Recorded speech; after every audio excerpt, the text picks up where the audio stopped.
السلام علیکم دوستو، اردو ورلڈ کی نئی ویڈیو میں خوش آمدید۔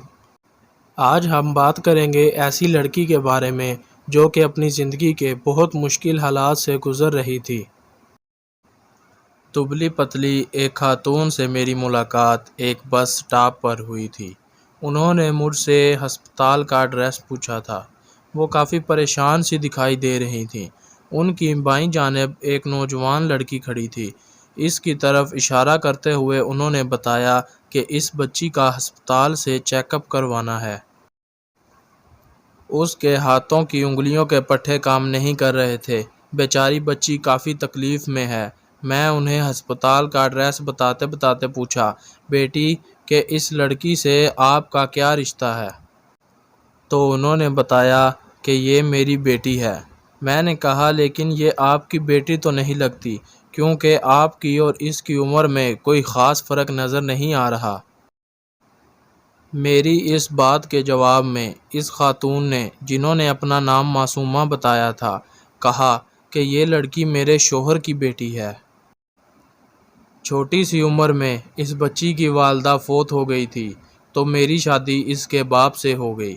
میں نے اسے ماں بن کر پالا۔ میرے شوہر عمر میں مجھ سے کئی سال بڑے ہیں۔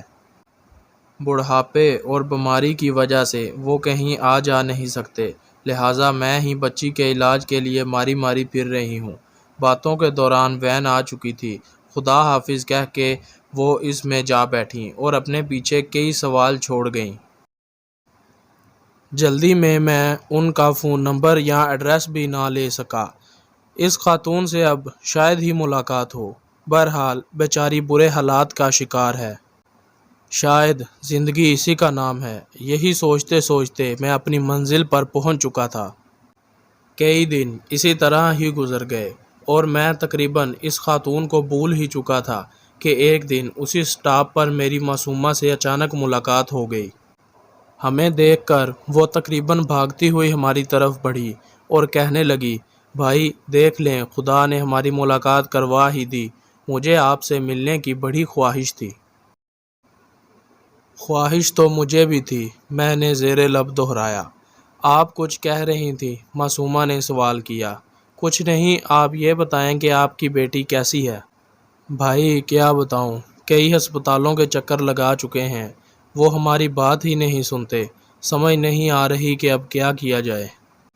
ایسا کچھ نہیں ہے، آپ ایک باہمت خاتون ہیں اور آج اتنی مایوس کیوں؟ بھائی حالات اگر انسان کے بس سے باہر ہو جائیں تو اسے کوئی راستہ نظر نہیں آتا۔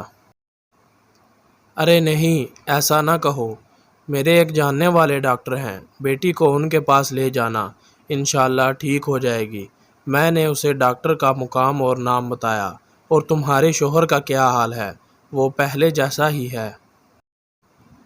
اس دن تم نے جلد بازی میں کچھ نہیں بتایا تھا، اب بتاؤ کہ تمہارے گھر والوں نے تم سے بڑی عمر کے شخص کے ساتھ تمہاری شادی کیوں کر دی تھی؟ کوئی مجبوری تھی؟ مجبوری کا تو مجھے علم نہیں، ہاں یہ جانتی ہوں کہ میں اپنے والدین کے غلط فیصلے کی بھینٹ چڑھا دی گئی۔ جن دنوں مجھ میں اچھا برا سمجھنے کی تمیز نہیں تھی، میرا بیاہ کر دیا گیا، اور وہ بھی میرے باپ کی عمر کے شخص سے۔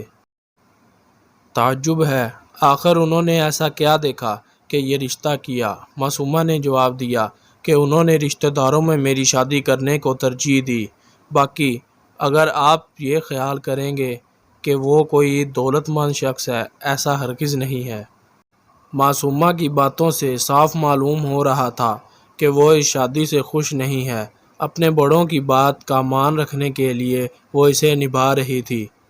معصومہ نے بتایا کہ اس بیٹی کے علاوہ بھی اس کے 6 بچے، 4 بیٹیاں اور 2 بیٹے ہیں۔ سب سے چھوٹا بیٹا 6 سال کا ہے۔